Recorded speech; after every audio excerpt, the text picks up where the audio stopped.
Welcome to our podcast, And Then What? Stories of Practical Mysticism. Marilynn Hughes and I discuss our own experiences in dealing with life's challenges that include anxiety and how we can become free of these challenges. I hope you enjoy this lively and long-ranging discussion. I am having a lot of people come to me for spiritual counseling, and people are wanting to, they want to have the experience of God and they want to know the truth. And that's kind of what's happening. That's what I see a lot of. Well, it's funny. This morning I was reading, of course, I'm a big fan of Richard Rohr and his new book called Universal Christ. And he just, this morning, his reflection was so beautiful. He said, all of us, it's funny how we're coming to this place of a common understanding across religions of God, of something greater than us. Hopefully, stripping out all of that egoic kind of, positioning that we've had for so long. And I think that's really exciting for many of us who, especially on the mystical side. And of course, Rohr is talking really on a practical, mystical side of things. Yeah. And it's not a pejorative thing. It's just saying, hey, like some of us are hardwired this way. We have this direct connection with God, and we might be Sufis, we might be whatever, right? And I think that's what we're talking about on a practical level. Yeah. Yeah. So I'm glad you're experiencing that, and some of us, of course, I think we've talked about how, in a way, being Christian has been a wounded experience too, and of late, and certainly being Catholic has been a difficult kind of position to hold sometimes, given the state of the church, and yet there is that sort of beautiful knowing that you and I know about mysteries of abandonment to something greater than we are, and a kind of joy in not knowing. Well, I think that when you look at the state of the church, I think sometimes people don't realize that these problems and these states really are not unique to the Catholic Church. It's just that the Catholic Church gets so much more press about it. Yeah. Recently I was actually reading up on some of the, and I don't even like bringing it up just because it puts a negative thing onto to something that is not intended to go in that direction. And so I say it only for the purpose of a teaching moment, but there are people that are filing lawsuits against the Dalai Lama for sexual abuse of minors by Buddhist priests right now. And, this is not getting international attention, but it is happening. Wow. And this happens in Protestant denominations all the time. And they're handled, ironically, when it happens in Protestant denominations. And this is probably part of the reason that the Catholic Church has been criticized, and fairly so, I would say. Excuse me. Just a little frog in my throat there. But, those nail filings. Yeah. But, most of the time with the Protestant churches, I'm sure that there have been cases where things have been covered up because that's also a universal thing. Or they just fire the pastor, right? I mean, get rid of that guy. That can happen. Yeah. But it's also something where, like in a Protestant church, they might be prosecuted on a local level. It's never brought to a national. Right. And in fact, a lot of times it's never brought to a local scene. It's just a very typical local prosecution that no one ever hears about. So in terms of the statistics for how much this happens in other Protestant denominations versus the Catholic versus Buddhism versus Hinduism versus Islam. We just don't have numbers that would, but we can fairly assess that we do know that it does happen. We know that evil coexists with good worldwide. And, right. I mean, we see the pervasiveness of abuse in our own families. I mean, exactly. Yes. It's far more prevalent, I think, than people often think. And so why would we expect any different? And, well, and, in the United States, there's all this footage going on right now about this big sex trafficking case going on now. And this case, goes into governmental factions, into, a whole bunch of high-level businesses, probably, so it goes into all echelons of society. But I'm sure a lot of people would be surprised to know that there is a scandal going on within the Buddhists. And, and part of the reason I hesitate to bring it up is because then people will say, oh, look at that, organized religion, they're all the same, and it's like, it's not organized religion, it's humanity, because, you see this in the, that's what the sex trafficking situation in the United States is about. It's about an organized group of people. And in fact, there are, a lot of speculations about a satanic ring that might be involved with it. So, I don't know if that's been proven or not. And so I'm not even going to speculate, but it's just something that people are speculating about. And there's people who have more inside information about that. But, these are people who are being trafficked that have nothing to do with whether or not people believe in God. Mm-hmm. It's just simply because people have predatory appetites. When you look at the sex trafficking problems that you have in Thailand or in Africa or in any of these other developing world's countries and in our own countries, we are seeing that it has gone worldwide. These are not about religion. These are about inordinate human appetites. And that takes you then back to the virtues and the vices, which then, of course, brings us back to mystical theology. Because this is what's happening, is that the evil appetites are actually overcoming the good within humankind. And so it's really simple. It's really simple to simply say, oh, look at the state of the Catholic Church. Well, ironically, now that we actually have some of these things coming to light, and we are actually aware of some of these trafficking organizations worldwide, I think it would actually be interesting to find out what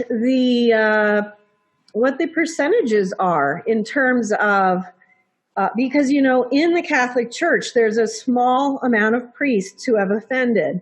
And there are many, many priests who have not. A high majority of priests try to fulfill their calling, and they try to live holy lives. And they are also human, so they're not perfect human beings, and they make mistakes like the rest of us. But when you look at the human trafficking problem, it would almost seem that in the church it might not be as severe as what you're seeing worldwide. Right. Not that it doesn't mitigate any single case. However, what you're doing is you're saying, okay, religion is bad because this happened. No, what's bad is evil. Evil is bad. And if you have an evil priest, that makes it even worse, because that person is supposed to stand in the person of Christ. And so, yes, that makes things a lot worse. Yeah. Evil is the problem. It's not God. It's not religion. It's not people trying to do good who are foiled by the plans of people who try to do bad. It's but this is the way that that the mind of evil works. It's to confuse. So the point is to confuse the mind of the good people that, okay, if there have been issues that have been brought to light within the church, then therefore the whole church is bad, right? That would be the confusion tactic of evil. Whereas the irony of this would be that in mystical theology, this would apply to each of us as individuals, and it applies to us as the mystical body of Christ, and it applies to the Catholic Church. The whole point of the existence of the body of the church and our existence as individuals is purification. So the fact that it has been brought up and brought to light is the opportunity for the purification in the church. Right. Can you, that's fantastic. You've got me, of course, thinking about all kinds of questions, but it's something really important. Just earlier on, you said the word virtue. Uh-huh. And, virtue, I used to teach my business students, taught business ethics, or thought I was trying to teach business ethics. It was a bit of a joke, right? But my students went along for the giggle, and the second class, their assignment was, what is virtue, right? So you can go on Wikipedia and say, what are the virtues, right? Well, you could find the seven virtues, right? That and I always quote Thomas Jefferson: "Without virtue, happiness cannot be." So what did he mean? Without virtue, happiness cannot. If we don't live or try to live up to the virtues, then we don't have a compass, right? And we fall maybe into temptation to the vices, right? Which are always. And when you read the virtues again, and what I've discovered of late is that, and this is I think be cool for a lot of people listening, is there was one virtue that was dropped. I think it was at the Nicene Council, and it was acedia. There were 8 virtues originally, and acedia actually is Greek I think it's Greek, means spiritual laziness. Wow. Or sloth, spiritual sloth. And I think what the reason they partly rejected that or left it out is because they felt that it applied to monastics, to maybe mystics who struggled with, that what they call it, the noon spirit, the tempter. If you were fasting during lunch and you're tempted, right, by the bodily needs to eat, and that's when a lot of those monastics, felt attacked, right? And I thought, isn't it interesting that in today's world, acedia, spiritual laziness may be one of the most important things to strengthen, like a muscle. Exactly. And that is so true, because spiritual laziness is definitely something. One of the things that I believe has happened with the advent of all the technology, and all of the, how we've seen how the attention span of human beings has shortened and shortened and shortened.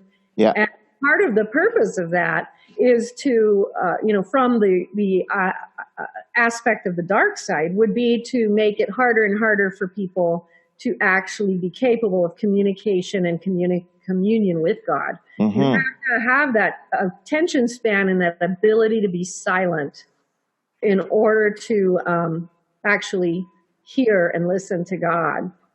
And so the more we can throw out there, the more we can turn that little off button, and that people won't hear God anymore. Yeah. I think that's so critical as well for all of us, especially our kids and young people. Even spending 10 minutes a day in absolute silence without your device. Yes.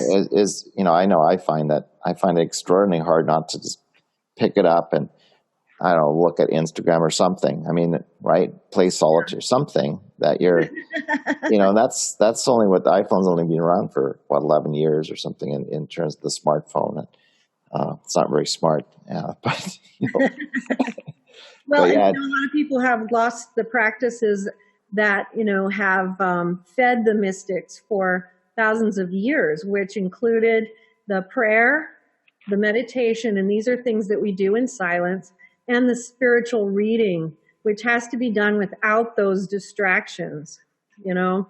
So we have to turn those devices off and start feeding our souls with the words that have come from the silence, which are the great writings of the mystics and the masters. And Padre Pio was really, really stringent about the importance of that daily spiritual reading, because it's you know, it's your food, it's your spiritual food.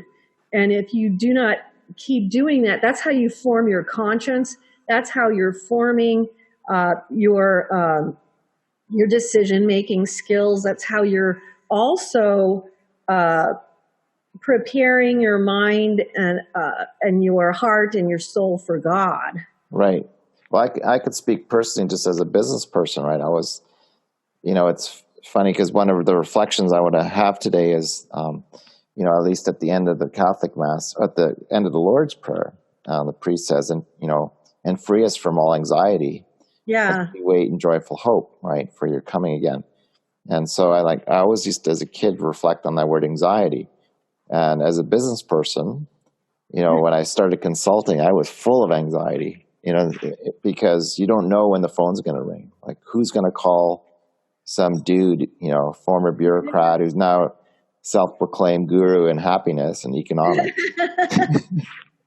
you know? And, but then, you know, something, and I think it's because I spent a lot of time, certainly as a student, praying, please help me get through this exam in the little chapel on campus. But sort of but the practical part for me was feeling that kind of abandonment to thy will be done, right? And the phone's going to ring when it's supposed to. The client's going to show up who understands what I have to offer. You know, I'm one of many, many economists, maybe with an opinion, right? We can't forecast the future, thank goodness. And thank goodness we don't get fired for not forecasting the future. And but that practical abandonment of, you know, it's okay, everything's going to be okay. And I just have to breathe into that peace of knowing, right, that things will just work out okay. And or the other question is, what's the worst that can happen? And well, that's part of the way that we are able to de-energize anxiety is by, you know, actually taking the question out further to really look at what is the worst that can happen, what are those avenues, and then you can really diffuse a lot of the fear. You realize that you can handle most of those possibilities. You know, there's actually some techniques that we can employ, and that really helps to kind of set things back to a calmer place. Yeah. Where you let things go again. That's right. So I think, you know, for those listening, that our little listening audience seems to like our conversations. Yes, they do. You're talking about my little wee bairn, which is my little pup. Well, I know you're puppy. I said we. Sitting next to me, she's my little wee bairn. We call her weeness rather than her hotness.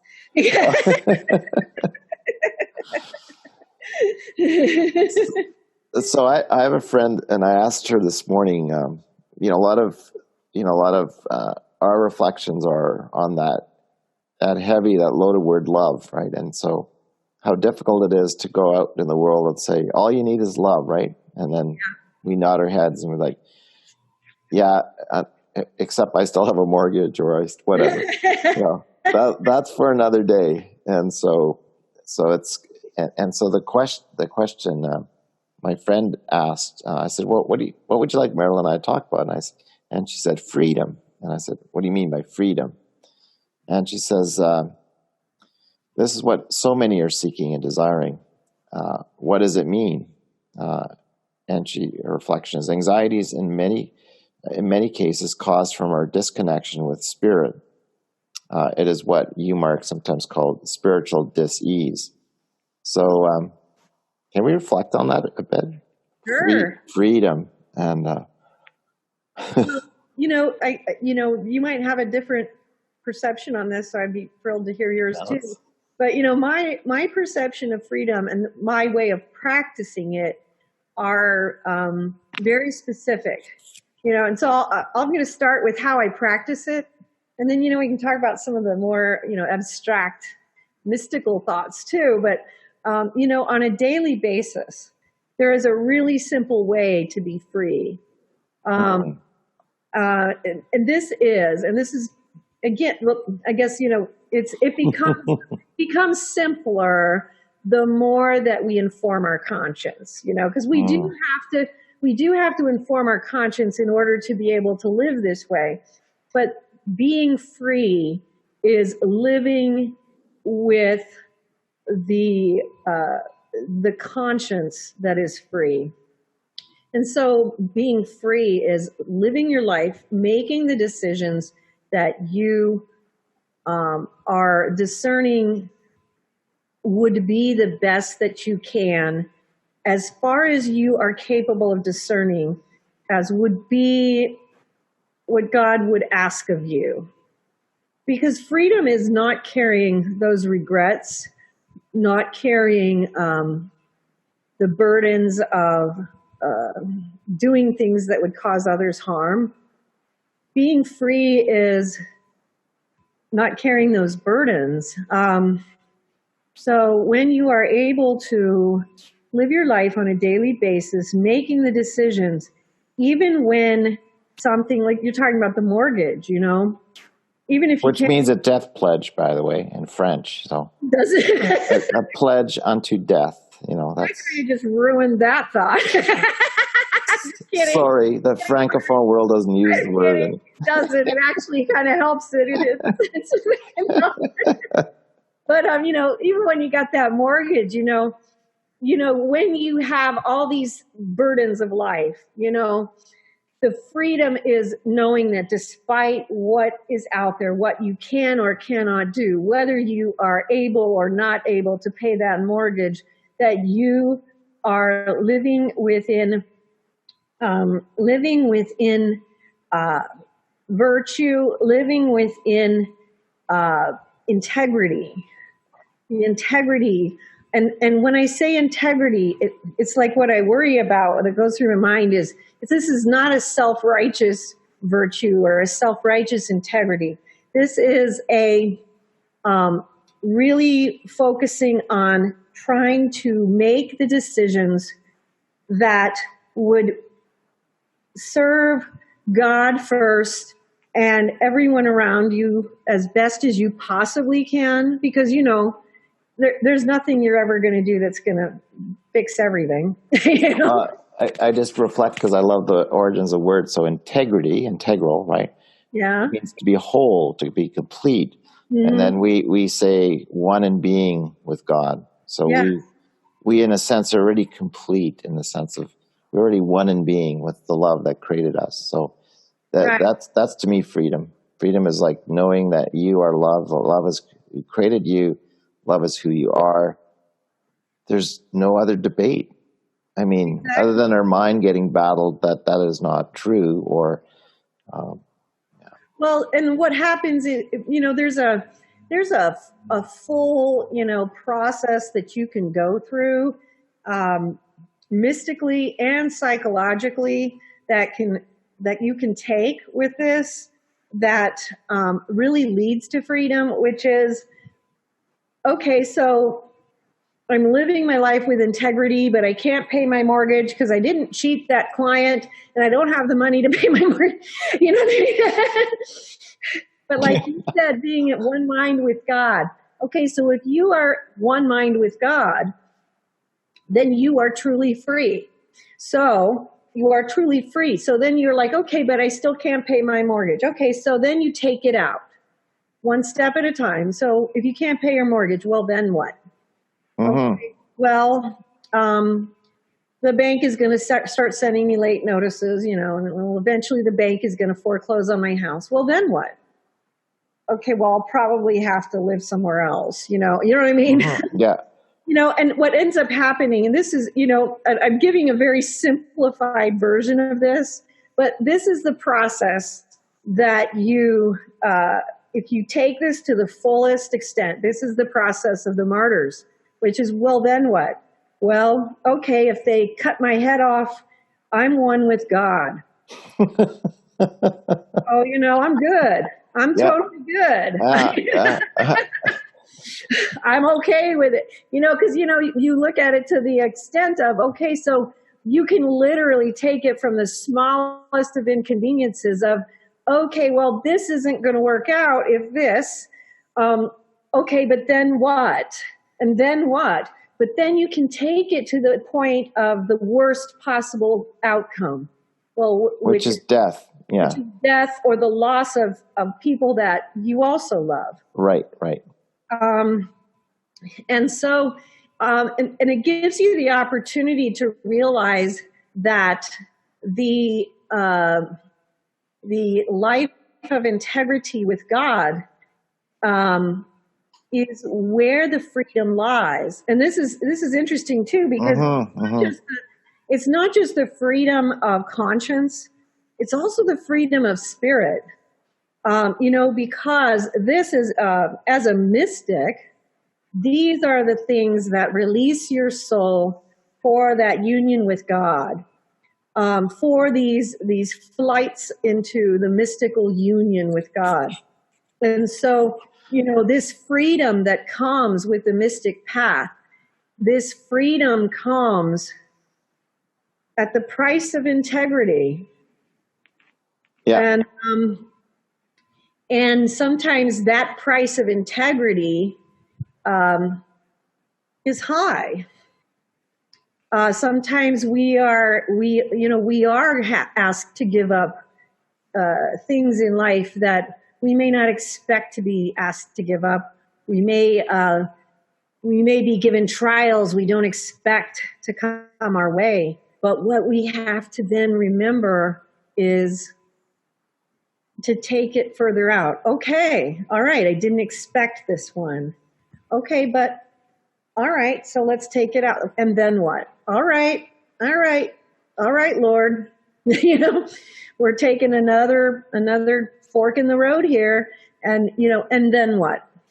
And I think the truth is too, it's not just a trite sort of, oh well, I just abandon myself completely to fate. Right. But you can, like, as a business guy or economist, I can go, what I love doing is, and then what, in Microsoft Excel, right? So I can analyze all I want, and then what if this doesn't happen, what if scenario analysis. And some people might think that's crazy, like full cost, I could full cost account my future. But the truth is, I still don't know when the phone's going to ring the next time. I still don't know when a client's going to show up and say, gee, I love what you wrote. Can you come help us? And then I look back and go, wow, the last 10 years, if I thought about all the anxiety I had about when's my next paycheck going to come? And, somehow it's footprints in the sand, somehow there was mystery there. I met someone by chance, and you're like, wow, I got a contract, and then what? So all I can say is, through life, of course, when you're young, you naturally filled with the anxieties of youth, and am I going to get through my whatever degree program? I'm going to pass an exam. I'm going to get married, whatever, right? How am I going to afford to live, afford to have kids, blah blah blah, like. And then you look back and go, wow, I hung in there long enough to know that God was always there, and there's that beauty and abandonment, like Saint Teresa of Lisieux, when she comes to that place. I mean, she died when she was 24, so she had incredible experiences as a young woman, and coming to that beautiful place of just like, I just surrender, I just completely abandon to the will of God. And Padre Pio, like, look what an amazing guy he was. I mean, he suffered too, physically suffered, got attacked by the devil, and had the stigmata, and wow. So Yeah, and some he's of us, attacked many times from the devil too. And and here's another thing too that I don't think people think about as much as they should. So let's take another and then what scenario, which is just as important, if not more important, that most people don't even think of. So let's say you hadn't taken that high road. Let's say you hadn't. Okay, so let's look at the taint that would have touched everything that you had gained. And let's look at that expansion and then what? So I might have had all this success over here, but it was tainted. I'm getting really slammed with energy right now. But the taint expands. It becomes karma. It becomes sin. It expands into vice. And then you have to cover up the lies, the deceit, the unjust action, the deception. And so it expands, it multiplies, it unfolds. And then what? And then what? And then what? And when does it end? It never does. it never ends. Yeah. Bigger and bigger. And so when you're looking at the and then what's, and you see, even like, okay, even like what we might look at as a really serious catastrophe, like, okay, I may not be able to pay my mortgage, I might lose my house. That may be so minuscule in comparison to what we are looking at eternally. If we were to do something that was not in alignment with integrity or the will of God or virtue in the long run, what we are literally setting up in heaven and in hell.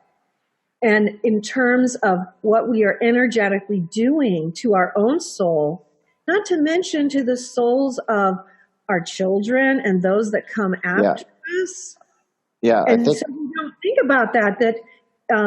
So what if you had taken the path of least resistance, and then what?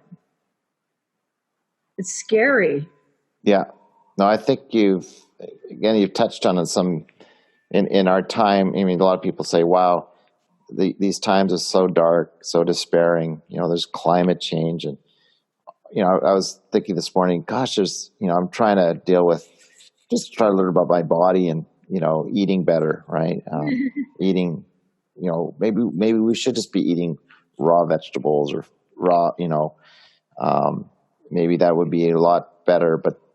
But then you think about how toxic our environment is.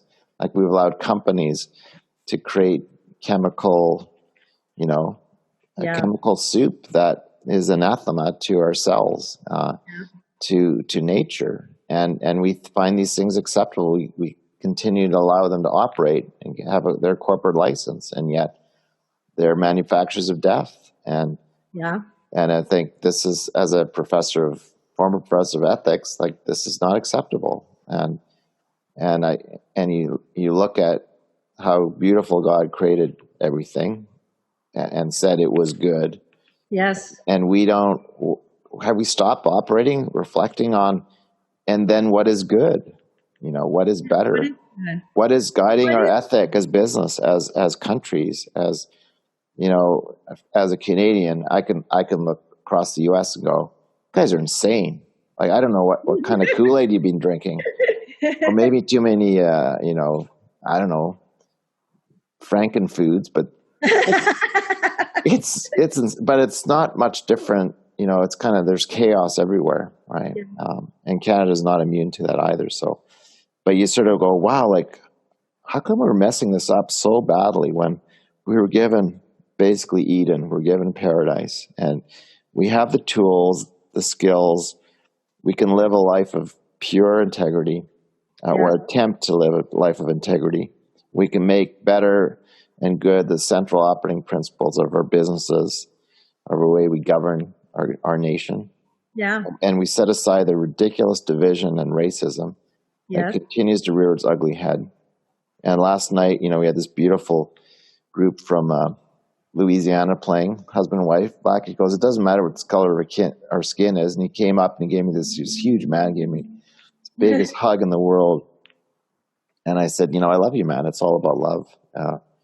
And they sang their hearts out last night. at our little folk fest. And I thought, this is it. This is kind of an experience. It doesn't matter what religion. I mean, we are united in this kind of experience of love in this moment, right? Which gives us hope. So no matter what's going on out there that seems and is chaotic sometimes. Anyways, it's sometimes very frustrating to watch it. Yes, it is very frustrating, and there's a huge dominance of a lot of darkness and stuff going on, but each of us individually has that opportunity to choose the freedom of life and of love in God. And really, when you talk about what is freedom, freedom is love. Choosing love when hate abounds. Yes, exactly. Enter into love even when fear or anguish or hatred is an option. We choose it anyway. We choose it even when we are struggling because we feel anger and because what happens to people is their sufferings or their trials are so difficult that they get to the point where they are just done. They're tapped out. Yeah. They can't handle any more truth or whatever news. They're checked out. They can't handle life. They're on whatever they're on, right? To dull the pain. And it's very sad to see. And of course, then that manifests as fear, fear of the unknown, fear of the other, right? Yeah. I just heard a little piece today that I think is a Canadian guy, he's a Muslim guy. He went down the U.S., went into some of these rallies, Trump rallies, and no opinion about, I don't have any opinion of any of that other than, you will know them by their fruits. That's all I can say. You kind of have to tell me what you're talking about because I haven't heard about what happened. No, this young filmmaker decided that, maybe it's possible. So he embedded himself as a pro, Make America Great Again guy. Okay. And went to some of these rallies and and had a thought, what if, and I think he's Egyptian. He said, I'm convinced if I ask some reasonable Americans if I would actually offer them a ticket, we would go to the Middle East, we'd go to Egypt, and we'd meet Egyptians, just, people. Okay. They're Muslim, and so he made this film, and I didn't hear the whole part of it, but he was actually quite shocked that people were just basically, no damn way am I ever, I'm going to go over there where they're beheading people and, whatever. But I am I've got too much already in my head. There's no way I'm going to even think about risking my life to go to a different place to learn that maybe, just maybe, we're all the same, Yeah. Who's running the institution? Maybe the sociopaths at the top of the pyramid. But, when you go to, our friends have gone to Tehran when the worst time, like we were never supposed to, even Canadians, right? And they went with their teenage daughters and they said, we had the most hospitable time we've ever experienced, right? Loving people, beautiful, so, hospitable. It's their culture to be hospitable. And I think, wow, like we are so afraid of, because we've been filled with this dosage, this regular dosage of fear that we get every day, whether it's the news or Twitter, and so we become easily overwhelmed. That's true. And that's part of it because that's something new that's occurred in the last 20, 30 years where literally we hear about everything that happens in every corner of the planet. And I think that that's something that is helpful for people to be aware of. Right. If we want to, we can know about every crime that's been, committed. Yeah. Every corner of the planet. And that is something that is not necessarily good for us to know. You know what I mean? Right. And that, not to say that in the insensitive way, because we want to be praying and being concerned about all of our fellow brothers and sisters. I know that for me, because I do a lot of prayer and I have my little prayer altar in there and I pray, but I've had to pull back on knowing a lot of details and just focusing on the prayer. because the details sometimes make it harder for me to pray because I get too emotionally involved. Well, actually, that's a really good point, because some of us are hypersensitized. We see things, right? Yes. Or we're clairvoyant. We have these gifts, and I've met friends and say, Mark, it's a burden when you see all this detail. Yes. You think, oh, that's great. You can see it. I was like, no. Sometimes because I hold now you're holding it. You feel it too. You feel it. You have to really monitor how much you allow yourself to take in, and even not just for people who are sensitive, but just one of the things I wanted to talk about is like when people just get hit, even in their own lives, they just get to this point where they've just hit their breaking point, and you can have a person who's literally embraced love their whole life, and all of a sudden they've just had so many trials and crises, and they've had betrayals, and all of a sudden they break. Just crack, yeah. Yeah, and they're angry. They're sometimes, some people respond with deep depression. Some people respond with deep anger, and sometimes, so people can go through like a personality change, and that's normal. But what can really help is to recognize that you've had a break, and you kind of need to step back and give yourself time. It's going to take time to actually reboot, and you have to allow your heart to heal when you're in those places. Don't feel like that's a permanent condition or it has to be. It doesn't have to be a permanent condition. You're not permanently damaged. You are damaged, and it's okay that you are. It's a normal reaction to the things that have happened to you. But step back, because when you're in that place, you're going to do and say things and stuff that you're going to regret later. You want to step back and give yourself, just like you would if you had a head injury, You're grieving, right? To heal. Yeah, absolutely. Yeah, people go through serious, and obviously we see this happen every day now because there's so much violence in the world. People go through gut-shattering trauma, and they need to have time to recover. And literally, some of these things that people go through, they don't heal from it.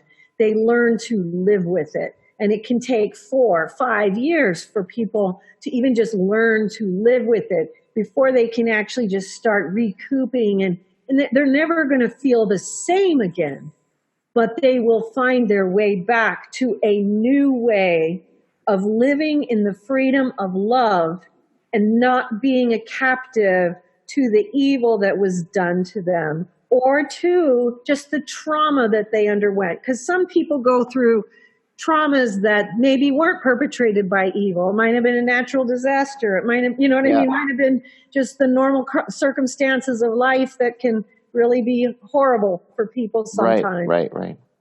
And so, but we want to realize that that's normal for people to go through.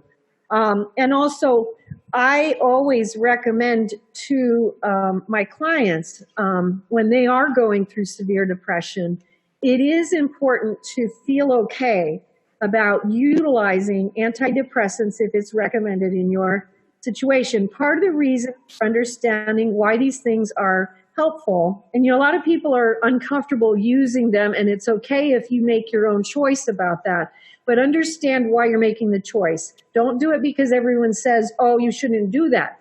Some antidepressants and some of these medications actually serve.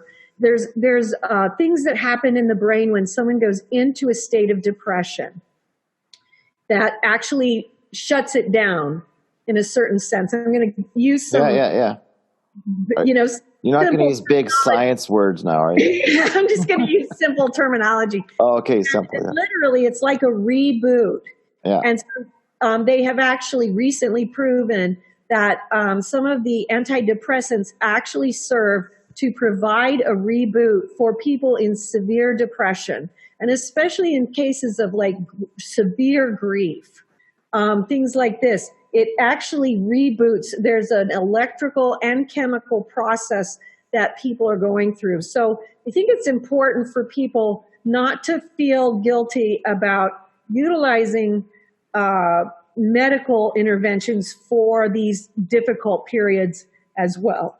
And Right. I want to say I have utilized them and they have saved my life at different periods. And obviously, because I've also done a lot of study in the psychological areas and therapeutic methods, learned a lot about them as well, that they are uh, and can be literally life-saving for someone who has literally gone to that crash point. And I don't know that much about pharmaceuticals. I suspect a lot of them are actually plant-based. They may actually have some, indigenous root, so to speak. Yeah, I don't know about, I don't know that in regards to like the antidepressants or whatever, but yes, some, there are a lot, like even like digoxin is a plant and they use that in heart failure treatments. Right. There's quite a few that. But I'm sure that a lot of these medicines they're found in nature too. So the indigenous wisdom would have also acknowledged that, these challenges existed in their culture, and they had medicine men or women who were those practitioners, right? And sometimes they did spiritual healings, maybe, but sometimes it was a tea they made, that was just right for this. That's the other. We could go on for a long time, but I love talking to my indigenous friends because the remnant that still exists, the few that understand these ancient ceremonial practices too, are really important for our planet right now. Well, that's really, I think, an important point, and it actually makes me think also of another thing that the indigenous people bring to us, but also, ironically, a lot of the monastic and religious traditions bring to us is, when you talk about that, what comes to my mind, I'm thinking of, the medicine women and the medicine men, working the herbs and the bowls and Yeah. just patiently in the teepee or out, finding the different. And it might be lunar based, right? You would only do this in the full moon, and like, what? It's not what witch, anyways, but yeah. Yeah, I'm working on those things. And then, of course, when I'm talking about the monastics, it's the quiet prayer, the stillness, and is, that what they bring to us is the stillness, reminding us of the simplicity of the stopping, Right. and in integrity. People are afraid to sit still these days. Yeah, one of my favorite experiences. I'm a forester by profession, is being out in that. Yeah, my second degree was forestry. I didn't know that. Did you know that when I was young, I wanted to be a forester? Really? Oh, yeah. Well, I started off wanting to be an accountant. Actually, yeah, a dentist originally. I'm not drilling anyone's teeth, no. Dentists commit more suicide than most professions. Do they? I didn't know. Sadly, gosh, so much pain you inflict on people. But so that hugging trees is way easier. You just get splinters once in a while, and you just gave me a beautiful allegory, and I have to use it. Is it okay? Okay, please go for it. We're doing on the freedom, and then what? And you just brought up the dentists and the pain they inflict on people. And this is exactly what we're talking about when we're talking about union with God and integrity, the virtues versus the vices. This is exactly what dentists do. We are so afraid to go see our dentist because we know it's going to hurt, Yeah. But we look at, well, and then what? Well, it's all fixed and I'm better, right? Well, what happens if you don't go? Well, it's not all fixed. And then you have this series of things that exacerbates and gets worse, what I mean? And continues to escalate and becomes a much more severe problem. And that's how vice is as well. Yeah. And so it's interesting how many things, play into that we don't realize anymore because we've kind of thrown virtue and vice out of our daily life so much. Yeah. How important that is, and how, and this is, where is the freedom? Well, the freedom is in choosing the virtues over the vices as much and in as much as we are able and capable, because and that's where that's where you keep the freedom, is that you do it as much as you are able in what you know, because we all know that on hindsight we can make a lot of decisions differently, but in any given moment we make the best decision we can based on truly what we feel would be, what would God really have me do, what is truly going to serve the interests of everyone the best here, what is truly going to serve the interests of God here. And that changes things too, because when you're looking at what's going to serve God here, it's going to change things, because sometimes that's going to make you stand alone. You know? So I need to reflect on this too, because of course I brought up the forestry metaphor, because I was thinking of a little project I did with First Nation here in Alberta, and they said, we want you to come and check this pipeline right away. So we're going to walk this right away for 10 days in the bush, right, with these two elders and their nephews. So these are two old guys, right? They're in their late 60s, gumboots, every hour they'd stop, have a cigarette. But, it was amazing to me, because they would stop, and I thought, this forest we're in, the boreal forest, which is huge, probably the largest forest ecosystem in the world, crosses northern Canada, Russia, the whole, right? I thought it was really boring ecologically. Not much, maybe 3 species, 4 species of trees, just like wheat fields of trees, right? As far as you can see, and super boring. Except when I went with them, and they taught me in 5 days that not only was this forest their pharmacy, they could tell you when the moose slept in that grass, like how many nights ago.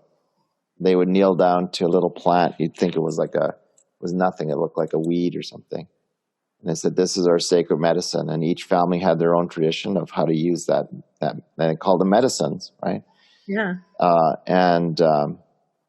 And it was extraordinary to experience that. They said the plants talk to us, they present themselves, and then when we kneel down to the plant, we offer tobacco, because tobacco is sacred, another sacred plant. So it was this constant, beautiful, loving relationship with creation. Yeah. And then I think about St. Francis. I mean, of all the saints, had this crazy, brother, sun, sister, moon, like this, relationship with nature, which was extraordinary.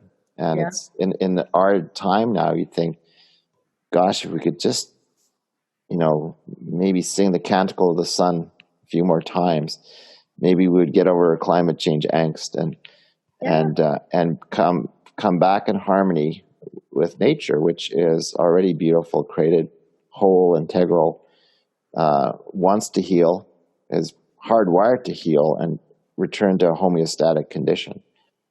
Yeah.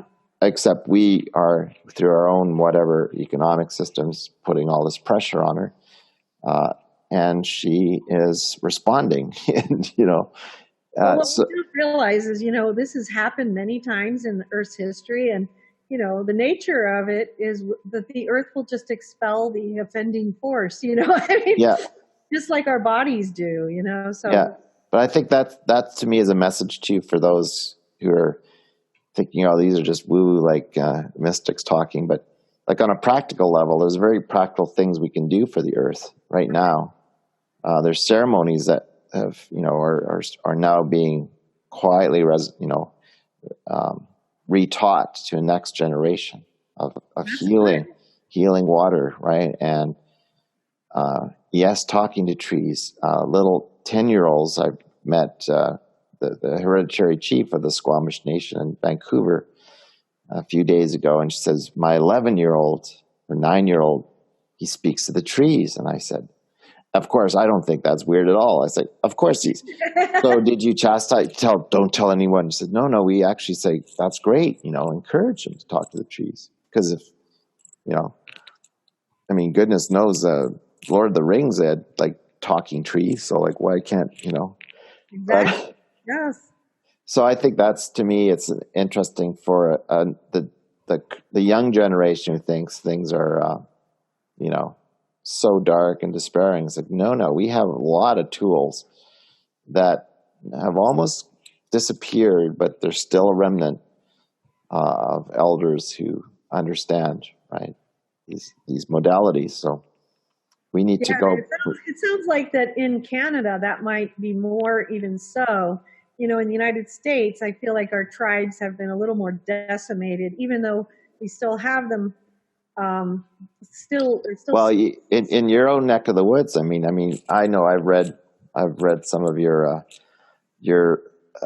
past life, descriptions, and I mean, you have had a long-standing Indigenous past life going on forever, it seems. Well, we forget too that the spirit realms, the medicine women and medicine men from all ages, that they stand in support of those. Absolutely, that's why we say all my relations. So when you go into a sweat lodge, when you think, oh, they just say all my relations. No, you bring all of your past relationships into that sweat lodge. Exactly. To pray. We're all praying together. That's the old ones that are still, in this, what do they call that? The hunting grounds in the sky, or the happy hunting ground, whatever. Yeah. And so, the old ones, there's a special place in the mystical realms where you actually go to the mountains in the sky to see the old ones. And so you have the old ones. And, down here in the Southwest, I had some beautiful visions about different guardians, Grandmother Skywalker, who guards over the ancient Anasazi area. Oh, yeah, the Anasazi, yes. Oh, but when you lived in Cortez there, right? My website, you can go to my website and check that one out. She was amazing. Isn't that funny that you mentioned? Papa woman was another guardian from the old ones who guardianed some of the tribal lands, which would have been bordering New Mexico and Colorado, which would be starting with the Apache, the Southern Ute, the Navajo, the Hopi, the Hopi Zuni. Yeah. And now we live in Arizona. We live here with the Havapais. Havapais, yeah. So it's funny that you bring us back to when I actually met you in person when you lived in Cortez on the doorstep of Mesa Verde, where the Anasazi people live. And I always wondered, I don't know if we ever talked about that as we were at Dairy Queen or where we were, but having a Sunday with our kids. Yeah. And but the story of the Anasazi people, the cliff dwellers, they literally walked away. They disappeared. And they don't really know where they went to. Did they go to the Kivas, to the Grand Canyon, to portals?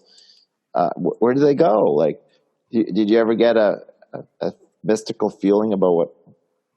Well, it's a really interesting question, because there's the archaeological answers, and then there might be the mystical answers. When I lived there, I did a lot of mystical things, because there's also the trail of the ancient ones that goes through that land. And ironically, my friend that lives here now as well owned that land back there, where they actually was the trail of the ancients that went up there, and there was the sacred Navajo window from this world to the next. I had so many beautiful visions about that land out there, because that land out there, and in fact, that land out there was sacred to the Navajo and all the tribes. And my friend had brought the Navajo medicine men up there. She owned a ranch up there, and it was on that sacred land right next to the Anasazi Mesa Verde, which is where actually Mesa Verde, but it's her ranch was bordering all that. And so mystically, what I saw a lot of, it was like a lot of the spirits still remain, and the spirits were coming and going through the door from the other worlds, and on this trail. And it was really neat, because we went and walked through some of the trail of the ancients through her land, and we would find little overhangs and we would find the pottery, we would find the fires. And these are things that are like 800 years, is it, 800, 1200 years Yeah, old? yeah, exactly. 800, yeah. Back in Cortez, one of the unique things about Cortez is the whole area is an archaeological site. So you can literally just be walking down any trail and find patches of Anasazi pottery, because they literally do not have enough archaeology and governmental funds to mark the whole area off. Right, so right. You would find these what would normally be considered archaeological sites that had never been touched, by archaeologists. Now, the archaeology theories are that they felt that they had become, or some part had become, and it might not have even been them, it might have been a separate tribe, had become cannibalistic. Same with the same story as in Chichen Itza in Mexico, Okay. right? Okay, There's yeah. a similar, something happened. It's like they say that the priests lost the confidence, the people, they didn't predict the lunar or the cosmic events. And they left the site, but then when they came back, they merged with the Jaguar cult, and that's when they started human sacrifice, throwing young women. In the area of Cortez and the Anasazi, you also have the Taos Pueblo, which is in Taos, New Mexico, and all the local lore is that the Anasazi people ended up being the people that are now the Puebloans at the Taos Pueblo. Okay, right. So that's the local lore and what a lot of the archaeologists are saying. And they still actually live in those Pueblos over there. Mm-hmm. They're really cool. Yeah, they sure do. They bake in those outdoor ovens, and you can visit the Pueblo in Taos. It's pretty neat. And, several really amazing Native American flutists have come from that Pueblo that are well known and have lots of albums out. But, right. But yeah, when you go up there, it's pretty obvious that there used to be a waterway through there. And so you can't help but wonder if that had something to do with it as well.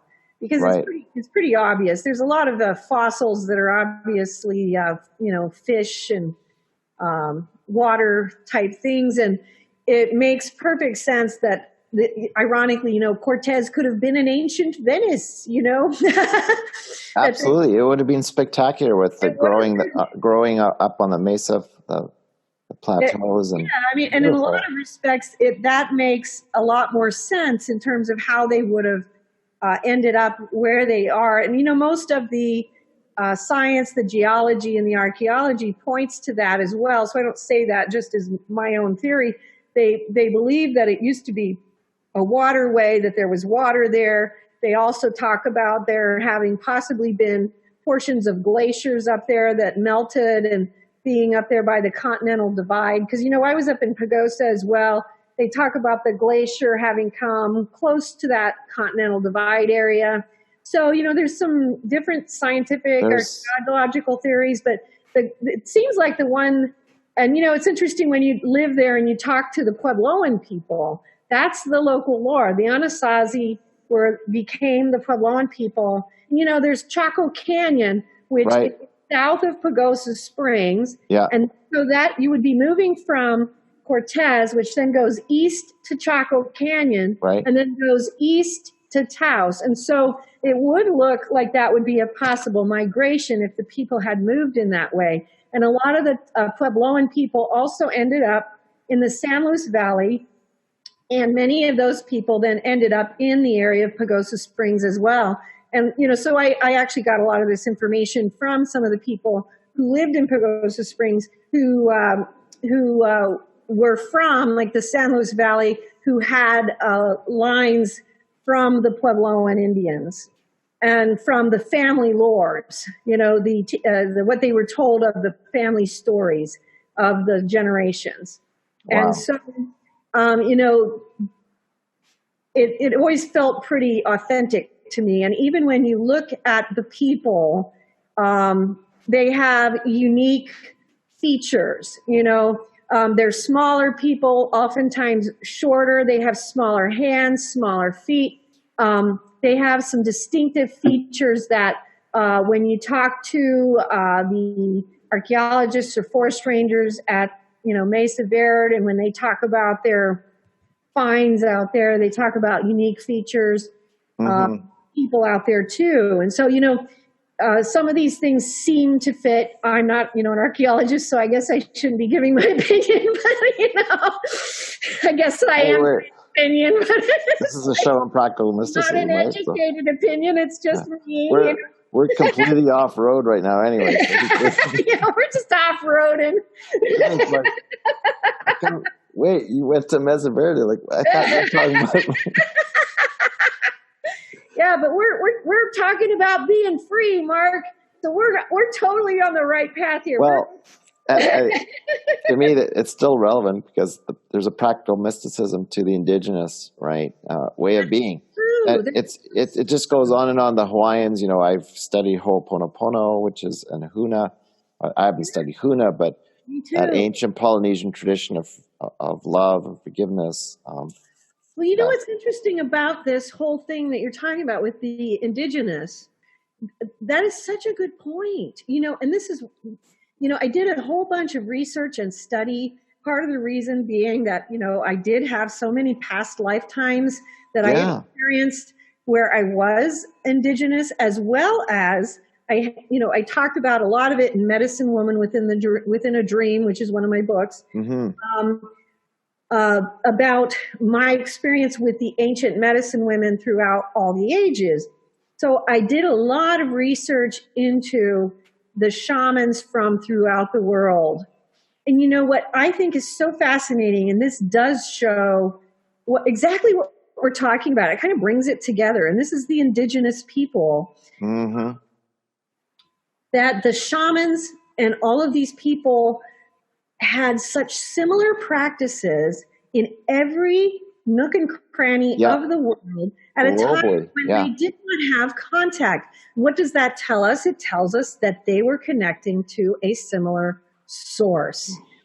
And they practiced, literally, the practices of an Aboriginal were so similar to a Native American, which were so similar to a Hawaiian, which was Huna, which was so similar to a Tibetan shaman. Yeah, exactly. Or the ancient Siberian, the Vedras people. Yes. Unbelievable. The Celts, it's like, similar traditions. And so what is, this is so important. I'm getting really slammed with energy as I'm talking about this. This is so important because, people are so freaked out by this sometimes. They're like, well, you look at what happened to the native tribes throughout the world, but especially in the United States of America. Oh, yeah, wiped out, man. Genocide because of fear.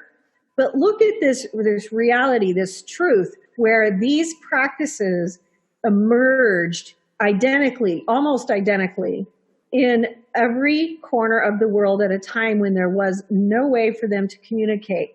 And this tells us that there is this one source that overlaps all of human consciousness that they were all connecting into. It also tells us that the shamans and the medicine men and the medicine women were connecting to it. They weren't frauds. There were frauds because everything has their fraud. Sure. But somewhere along the way, they had legitimate medicine men and women because they were all getting this same thing. It was telling us of the unity of the messages and the unity of the traditions. So, we have this thing that was being taught to all of them. And what does this all bring to all of us? It brings the freedom, which is the freedom of spirit, which comes from this. Ironically, when you talk about the indigenous, and this is something hard to put into words, but I'm going to try. I'm going to try. But, one of the things that is I can't,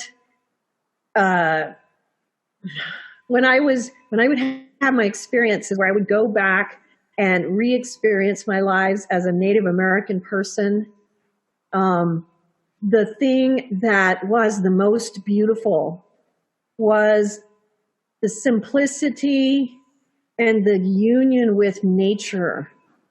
It was these moments, like I remember like sitting next to a teepee in the middle of the night, the moon shining in front of me and the wind blowing through the pines behind me. There was a campfire in front of me, and you hear the crackling of the fire and the howling of wolves, and everything else was pure silence. Alone with creation. Wow.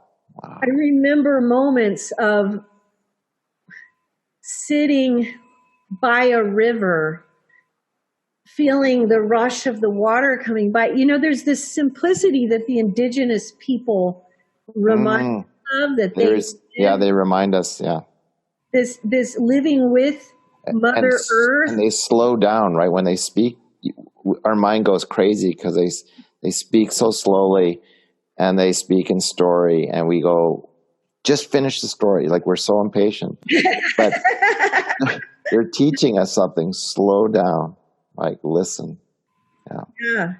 But this is the thing, like when I remember these moments, and I have these moments, those are the things. And these are like, they are powerful and holy moments, and holy in their own way. But, holy I want to say this without being blasphemous, but, they carry a holiness just like standing in front of Christ or the Blessed Mother. It's a different holiness. Yeah. But there is holiness in just sitting before the crackling fire. And we're reminded, Jesus often did, right? What would he do? He would depart, right? He in physical, spiritual form, and be in silence, be with God. And so he was just retreating into nature, just like you heard the wolves and saw the moon and felt the wind. Yes. And when I wrote Medicine Woman Within a Dream, which is actually also in the Mysteries of the Redemption, it's part 3 of it. I was taught by Chief Joseph of the Nez Perce. Wow, Nez Perce, yeah. Yeah, and we would sit by the campfire and the teepee, and then he would take me into all of these beautiful initiations where he would teach me about good and evil, ironically. But he would, sorry, it's like when I go there, I go like, there. You go there, yes. You're there. I just went there. Marilynn, where are you? I was gone. Where are you? You're there. I was just sitting there remembering that, I would go there, and then I'm sitting next to Chief Joseph, and Joseph would he'd have a little drum, and he has his things, and he's drumming, and then the old ones would appear in the horizon, and they would be singing. They would all be singing this beautiful ancient. Just get goosebumps. Jeez, yeah. Yes, and they would be singing, and I would be like, "Who are you singing for?" And they said, "We sing for you." And then, all of a sudden, I would be thrust into this, all of a sudden I'm thrust into this wilderness, and I'm some pioneer woman running through the woods, and I'm being chased by something, and I'm going to be taught something about good and evil, Yeah.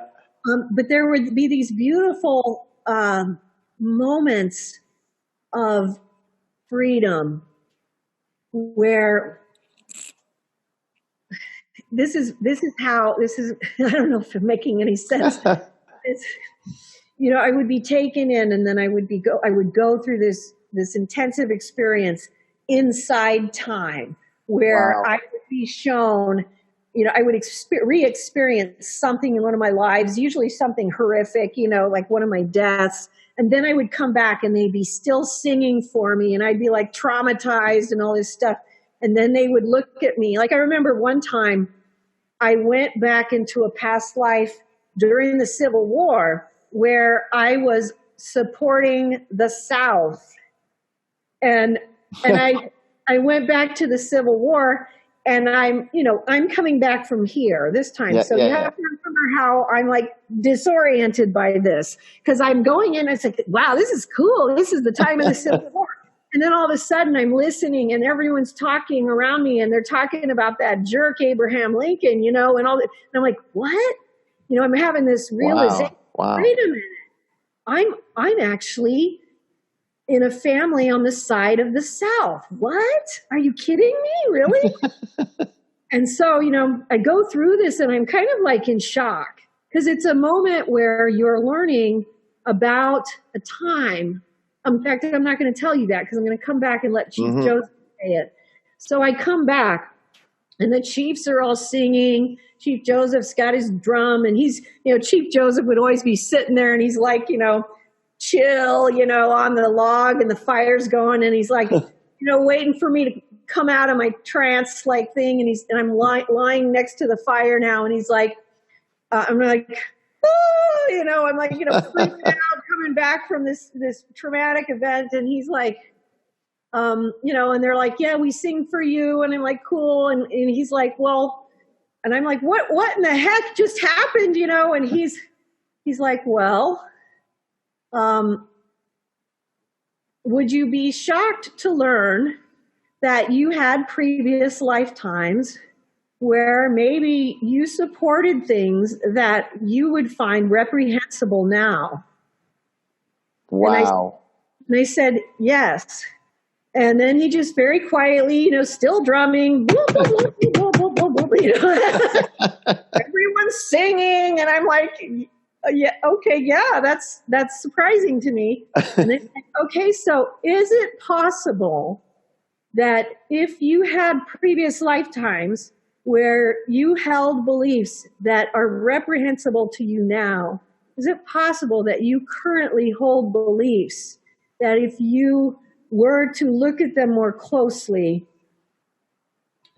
you would find were false and were reprehensible now? And I was like, yes, it is possible. Wow. And so this is the doorway. As it opens, the doorway opens to the knowledge of the darkness within. I think, wow, you know what you just did too, right? After 2 hours, well, an hour and a half, you've come full circle, right? What an amazing reflection. Another thing that they did with me too at one point during that was complete the sacred hoop, which is exactly what you're talking about. I had, and so at one time, wow, that's powerful. It's interesting because I'm older now. I was a really young woman at the time. Chief Joseph comes in, he takes me out of my body, and he says, "Okay, we're making a connection with something that's going to be really difficult to do. So I need you to pay attention." I'm like, "Okay, cool. What are we doing?" And then all of a sudden, I'm connecting with my old woman self. Jeez, yeah. And he says, you have to connect the young woman with the old, because we're completing the sacred hoop. And that's the knowledge that must be attained in this lifetime. And so, like you said, bringing it full circle. That gives me goosebumps, because I have the story that connects to where you live. And I was going to ask you. Okay. Because when you just said the sacred hoop, there was a woman, when I first wrote my first book, Economics of Happiness, I met this woman at this bookstore called Revelation Books. It was a Christian bookstore. And this old woman stooped over, like huge, big blue eyes looking at me, right? And at coffee break, I was talking about my work and a little bit about the money system, because I knew, it's my passion. Like, want to change the money system. Abraham Lincoln, had it right, and they killed the guy. Anyways, I brought up Lincoln. That's why a lot of people hated him, I think. Anyways, that's another story. But she said, she comes up to me and she says, with a twinkle in her eye, she goes, "Are you afraid?" I says, "You're saying something powerful things here." And I said, no, I'm not afraid. She says, well, my name is Lise, Spirit Woman Lise. Nice to meet you. And she gave me her card. And she says, give me a call one day. We'll go for tea. I need to share things with you. So I got her card and I look up the address and I'm like, this looks like it's really close to where we live, right? She literally lived across the block at the seniors complex, right? And so I said, well, come over for coffee. So she came over and she told me her story. So it says, I call myself Spirit Woman Lise because I'm this spirit woman. She was I think she was 70 at the time. And she says, I was married to one of the top officials in the IMF, International Monetary, and we lived in Alberta for a bit, but I'm American. And I was also raised in the Masonic female order, right? And I'm like, whoa, okay, well, already my, spider senses are up. And then she told me the story that when she was 15, she had a dream that she wanted to live with a Hopi. And if you know where the Hopi live, they still live in the same place. Yeah. And they're the ancient people. And I was just reading the other day the book of Hopi, which is very interesting. I just opened up the right page where they talk about that they saw Cortez coming. Like they knew he was coming, that many would be tricked, right? This white god from the Spaniards, and they fled and they escaped. They unlike the Aztecs, the Mayan. Anyways, so Lise told me about how the only way she could live with the Hopi is that both grandmothers, her grandmother and a grandma from the Hopi, would agree to this relationship. So she lived with them for a year on the doorstep of the Grand Canyon, right? Yeah. And she told me many stories, or pretty amazing stories. But one day she says, my friend Joe Green is here, and he is a Inuk shaman. He's a seer, he's a healer. I'm like, all right, whatever. Says, we want to come visit you. So they came over and we go sit in the backyard and Joe looks at me and Joe had a braid and he had the biggest owl eyes I've ever, like blue eyes, which is unusual for an indigenous person. I have big eyes and he's like these. And he says, he just stopped. He looked at me, he goes, I'm supposed to give you something. And I said, okay, whatever. So he runs out to the front to his car and comes back and he's got a braid, sweetgrass and sage. And he says, I see you, you're an 8-year-old boy and something happened when you're 8 that you need to do this ceremony. You need to smudge, right? With the sweetgrass. And you have to do that with Jen, your wife. And as you said, you have to complete the circle, right? You just reminded me that, and it's something that I still haven't done. I still have the braid in the garage, right? I actually know how to find sweetgrass now and braid it and all that. But it's what an amazing story. And then sadly, Spirit Woman Lise died suddenly, tragically, in a car crash just by accident. But a week before she died, she told me something important. She said, do you know about the portals? I said, what do you mean the portals? In the Grand Canyon, there are portals. I mean, like stargates? And she goes, yeah. And she said, they're in the ancient layer, the Vishnu layer of rock, right?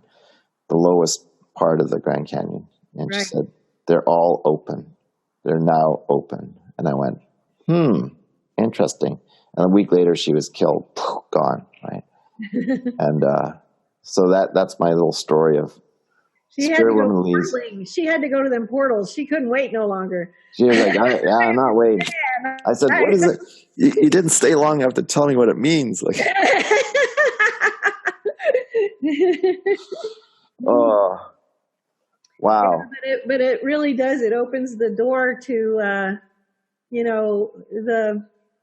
when we open the door to knowledge, we open the door to freedom. Yeah. And I think, what I love about these conversations, and we should probably wrap it up, is that we're talking so fluidly, like, oh yeah, here you have a past life, experience, and and I know you were killed many times as an Indigenous woman. I know that. It's like, oh, how many times did you get murdered? And other Indigenous people. I guess I pissed off a lot of people. I know. I mean, maybe you're a powerful medicine woman back then, and they just kept annihilating you, right? So I'm coming back. I'm coming back. I haven't finished my hoop yet. but I just think it's fun to say that this is normal. It's fluid, like these conversations, and a lot of people have these kind of mystical experiences. They were told when they're young, don't talk about it. Oh, you see things. Just don't tell your aunties or don't whatever. And that's what I'm learning from even talking to my parents these days. Are in their 80s now, and they're like, yeah, me too. Like we've never told you about these things, but I'm like, what? How come you tell them? Like my grandmother could see dead people, and she knew when someone was going to die because she just was clairvoyant, and people thought she was weird, but for her it was normal.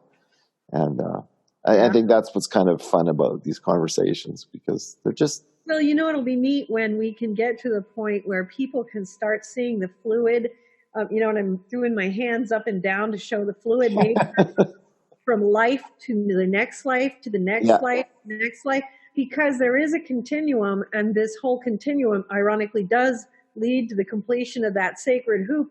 There's so many aspects that we want to bring to completion and to conclusion in our spiritual journey, and that's where our freedom actually comes from, is following God's beckon, so to speak, to the completion of our own soul. That's what gives us freedom. I know. It's not doing what we want, doing what we think we want, because what we want is so lame in comparison to what God has. It's what St. Paul said. What he has for us, eye has not seen nor ear heard. And so it's so interesting, because I always tell people, it's not what I want versus what God wants. It's, do I really want the lame ideas that I could think up versus the what eye has not seen nor ear heard that God truly has prepared for the heart of men who love him, which I know to be true because I see it as a mystic.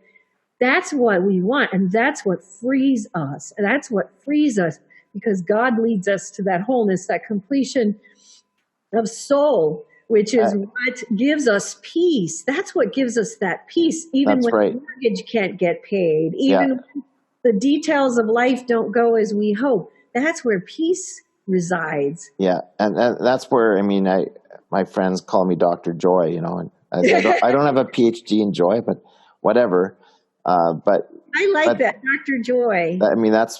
But joy, and joy is the fruit, is the ultimate fruit of peace, and it's deeper than happiness, and so it's. Yeah. I think we all long for that joy, because joy is a kind of a standing. I always call it a standing wave of happiness. But it's not necessarily. It's you can still have grief, you can still have trauma, right, and still experience joy, and I think that's. Yeah. Because they're all different expressions of the one. Right. All those different experiences are expressions of that one. It's funny that people call you Dr. Joy, because I have to just throw this in. Because when I had my near-death experience years ago in 2003, it was my little childhood dog, whose name was Joy, who was waiting for me in the tunnel. And I was truly ecstatic and enjoyed to see her. So my little dog, Joy. Nice, every little pea. Yes, she was such a good dog. I had her when I was growing up, and she would live to be about 24. And whoa! So it's really nice to know that she's hanging out on the golden streets of Jerusalem with all my other critters, waiting for when I come out there for us to just kind of it's like me and my little critters, my little hamsters, my little cats, and my dogs, and my rabbits, and we're all just going to walk the golden streets towards the diamond thrones and the celestial city and the emerald libraries, and it's going to be so fun and joyful. Totally fun. That's why. Well, next time on, Mr. Rogers' Neighborhood. No, just kidding. I love it. I love it. We'll call it Mr. Rogers' Mystical Neighborhood. I don't know. I love No, it. Love it. I loved the Mr. Rogers film. I thought I'd never watched those shows, but when I saw that film, I was so full of joy. I went, this man was unbelievable. He was, and he still is, because I'm sure he is. I mean, he's probably making the city of Jerusalem a really no doubt in my mind. I mean, just an unbelievable soul. I did watch his shows. I loved his shows. My kids all watched his shows, and But as a Canadian, it's funny because Ernie Eves, of course, you would know this, but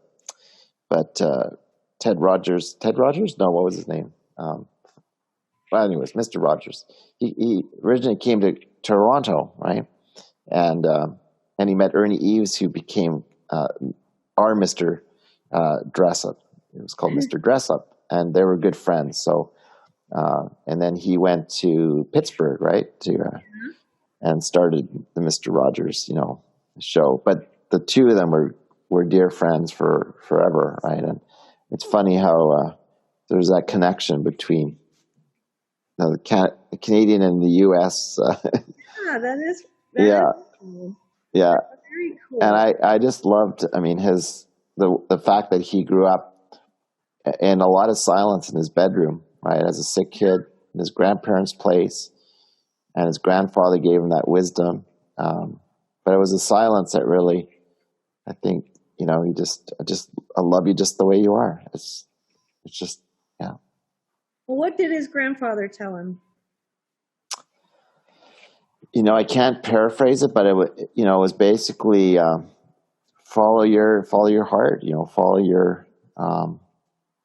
your joy. Really, that's what I always tell business students: follow your joy. Where's your joy? Where do you experience joy? And get in touch with that place, right? And follow your joy. Well, there you go. But I think he also taught him to be kind, to be be kind to everybody. Yeah. So here his grandfather gave him that. Yeah. But I just think, wow, what would Mr. Rogers say today? He would be pretty blown away, I think. But he was I always kind of looked at him as a bit of a Zen master in his own way. Yeah, he was. He'd actually, probably be pretty Zen about it. He would probably be able to remain pretty steady even amidst the chaos. That was one of his gifts, It was, yeah. He was able to do that. Yeah. No, he's definitely an important benchmark for today's reflection on. Yeah. I mean, those scenes where he... I'm calling this Mr. Rogers' Neighborhood. I love that.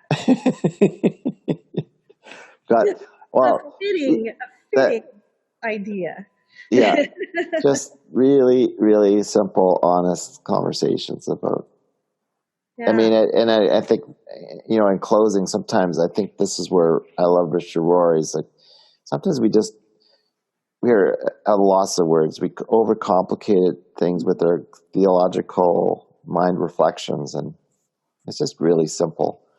Well, that is it is really true that even in the experience of near-death experiencers, and of course people of out-of-body experiencers, we all experience God as love. Mm-hmm. And so there is a simplicity in that. And so that gives us a place to start from in our learning of discernment, which is that we're going to start by discerning from what would love do. And so we can start there. If you don't know where to start from there. What would love do? Wow. Because you know that's what everyone who has those experiences has experienced God to be. Even in the revelation given to us from Saint Faustina, Jesus said, "Tell the world that mercy is my greatest attribute." I love. Oh my goodness! And that, I think I told you, and I shared this, that I was given and our friend Linda Sabbath, when I was told, like, yeah, the rosary's, fine with the rosary, but pray constantly the Divine Chaplet of Mercy, because I think, was it you or she said it is one of the most powerful prayers that we can say I love today, that chaplet. because it's for the souls that are passing now and those in purgatory. That prayer is so powerful, and I think Linda's the one who verified, or you did. It doesn't matter who gets the credit, but Right. it's funny how sometimes we're given these prayers, and it is, as St. Paul says, as natural as breathing now for me. But it was St. Faustina who was given, right? Yeah. Yes, and that chaplet of divine mercy, it's a prayer of purification. And recently too, I've had some difficult souls that are crossing over, souls that are you know struggling between good and evil in the afterlife. And I have told their families and friends, pray the chaplet of the divine mercy for them, because that's what it is. It's how we remove that darkness and give. Because we ask for release for all our ancestors. Again, it's an indigenous way of, we bring our ancestors into the sweat lodge, right? We're clearing them too, in a way, through the ceremony. And so that's what that prayer does. It releases, our current living parents and siblings, but then all of our past relations as well are brought forward. And wow, that's powerful.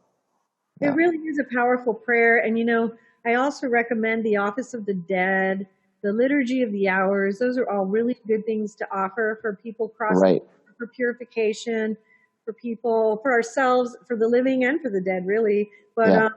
But those are things that I find to be very powerful prayers for people.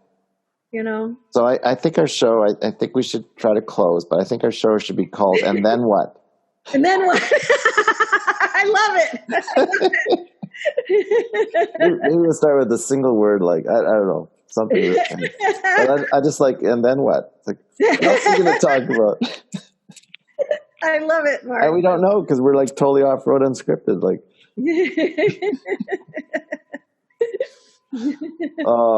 well, thank you so much. That was so much fun. Yeah, thank you, Mark. It was fun for me too.